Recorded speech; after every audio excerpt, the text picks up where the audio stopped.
Regresamos a Contraportada. Estamos conversando con Fernanda Canales y Alejandro Hernández sobre su obra 100% de Editorial Arquines, sobre la historia en los últimos 100 años de 100 arquitectos o despachos mexicanos. Antes de ir al corte hablábamos de cómo construyeron, digamos, esta selección y cómo es una obra transversal en donde además ustedes hacen el recuento de estas grandes obras que han dejado estos arquitectos.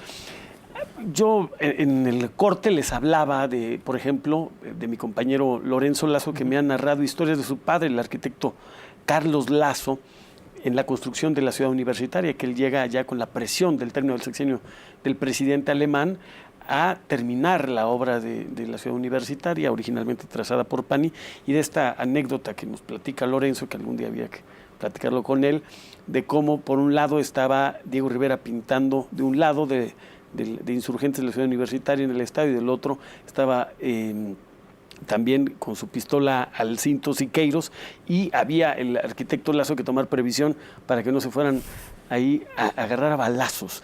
¿Qué otras historias han encontrado ustedes, por ejemplo? Porque el siglo XX en ese sentido fue muy interesante, sobre todo en la Ciudad de México, de grandes edificios públicos que todavía siguen siendo el símbolo de la ciudad. Yo creo que hay muchas historias que incluso quedan entre líneas. En un libro que incluye 100 arquitectos no se puede contar todo de todos, y que de repente mencionamos, por ejemplo... Pero a lo mejor no las cuentan en el libro, pero nos pueden contar aquí. Sí, les podemos contar. No, y de repente sí se menciona, ahí hay una línea que habla de Obregón Santacilia, Carlos Obregón Santacilia, el arquitecto del Monumento a la Revolución, del edificio de Seguro Social en Reforma y de la Secretaría de Salud, que era un arquitecto, era el arquitecto, digamos... No tanto oficial, pero arquitecto que hacía más proyectos públicos en el país en los años 20 hasta los 30, hasta que regresa Mario Pani de estudiar en Francia, empieza a trabajar en México. Mario Pani, su tío, era secretario de Hacienda y empieza a tener más protagonismo en la arquitectura, lo cual, independientemente de la gran calidad de ambos como arquitectos, pero por relaciones y cómo se iba moviendo uno con otro. Y hay un momento en que es interesantísimo, en que Obregón Santacilia se vuelve el que denunciaba a partir de panfletos el cómo todos estos arquitectos comandados por Pani estaban haciéndose de todos los encargos públicos, ¿no? Y hay incluso Pani los califica, que a mí se me hace un calificativo muy bonito. Obregón Santacilia califica a todo el grupo de Pani, de Ciudad Universitaria, en lugar de arquitectos, de decoradores de exteriores, precisamente por eso, porque están pintando y cubriendo de murales los edificios. Entonces eso no es arquitectura, eso es decoración de exteriores, ¿no? Y hay esos encontronazos entre arquitectos, que pensar, por ejemplo, otro arquitecto que incluimos, más que por su arquitectura, aunque es un arquitecto interesante, es Manuel Parra, que lo conocen todos los arquitectos como Manuel el Caco Parra.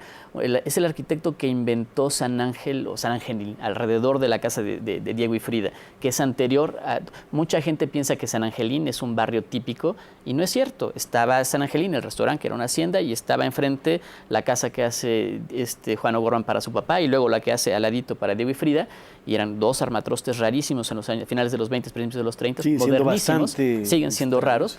Y Manuel Parra, que era de la misma generación, empieza a construir, le decían el Caco porque acostumbraba a ir a viejas construcciones, no se robaba cosas, creo, pero o quién sabe por qué le decían el Caco, iba a viejas construcciones que estaban desmantelando en haciendas, en pueblos y demás, compraba todo, y con eso, que es una forma casi surrealista de construir, reconstruía casas a partir de fragmentos de viejas construcciones. Y por eso esa parte de la ciudad se ve antigua y se ve colonial, y la gente jura y está feliz de vivir en una sola colonial cuando es un invento de un arquitecto hecho a la misma época o un poco después, incluso durante muchos años después, que lo que hizo Gorman en los años 30, ¿no? Ese tipo de cosas van apareciendo entre líneas leyendo la biografía de uno, la biografía o la nota biográfica, porque no llega a ser una biografía, ¿no? La nota biográfica de cada uno de ellos.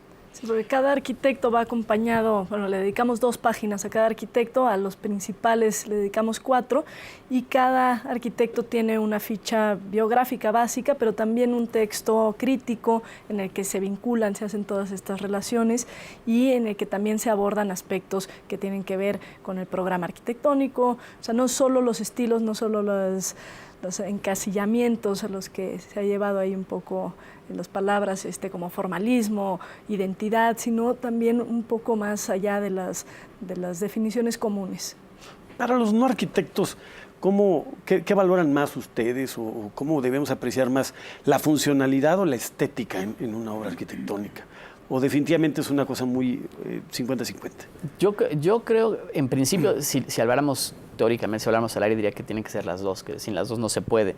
Pero yo creo que depende de las obras también. O sea, hay obras que se pueden dar el lujo de no ser funcionales, y hay obras que no se pueden dar ese lujo, ¿no? O sea, es muy famosa, no es un arquitecto mexicano, pero cuando Le Corbusier en los años 20 se hace la Villa Savoya en Francia, a una hora y cacho de París, que es una casa, es una invención radical de arquitectura en ese momento, y en algún momento le manda una carta a la dueña, ¿no? Diciendo quejándose que hay una gotera en el comedor, y Le Corbusier le contesta muy, muy cínico, pero muy serio: señora, ¿usted qué quería, una obra de arte o una casa sin goteras?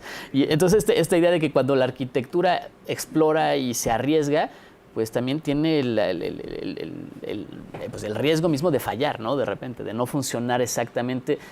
En arquitectura lo que pasa, y en general en el diseño, se repite lo que funciona, ¿no? Y por eso terminamos viendo en la arquitectura vernácula tradicional que todo se parece.